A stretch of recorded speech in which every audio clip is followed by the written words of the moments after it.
នឹកពុកនឹកម៉ែច្រើនឆ្នាំខែមិនបានជួបមុខឆ្ងាយផ្ទាំងព្រួងមានបនទុំយើងហូរទល់យប់ដូរយកកំរៃដល់រដូវភ្ជុំ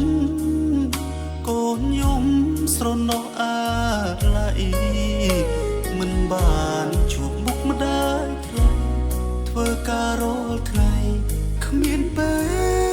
លសម្រាប់ចាំងឆ្ងាយពីស្រុកមកសំកុកតែជួលបួនជ្រុងប្រឹងប្រែងរកប្រាប់ពុតទុំនុកបំរុងឲ្យប្អូនសិក្សាចង់វិលស្រុកវិញតែមិនដឹងធ្វើយ៉ាងណានាមជាកូនច្បងគ្រួសារឃ្លាតឆ្ងាយកាយាពីស្រុកកូនណាពុកម៉ែចាស់ហើយនៅឡើយកូនមិនអាចក្បែរមិនអាចនៅថ្នាក់ថ្នមថែមួយខែកាន់តែចាក់ឆ្ងាយសំឡឹងមើលមេទឹកភ្នែកកូនស្រក់លី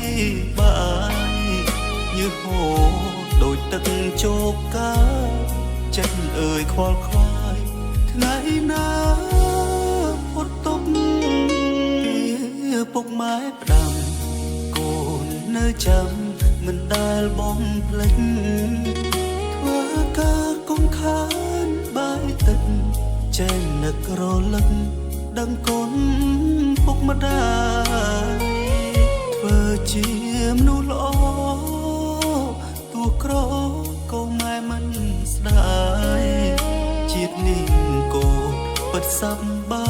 យទោះពីបាក់កាយតែចិត្តកូនសុខ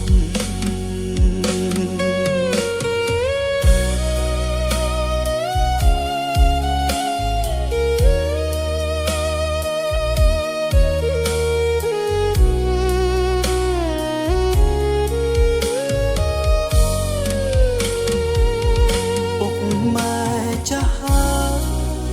នៅឡើយកូនមិនអាចក្បែរ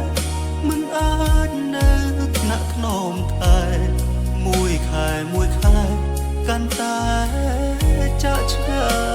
យសំឡឹងមើលមេទឹកភ្នែកកូនស្រក់លីបាយយឺហូរដូចទឹកជោកកាយចិត្តអើយខ្វល់ខ្វាយថ្ងៃណាផុតទុកពីពុកម៉ែផ្ដាំកូននៅចាំមិនអាចបំភ្លេចធ្វើការកុំខានបាយទឹកចេញនឹករលឹកដឹងគុណពុកម្ដាយធ្វើជាមនុស្សល្អទោះក្រក៏ម៉ែមិនស្ដាយ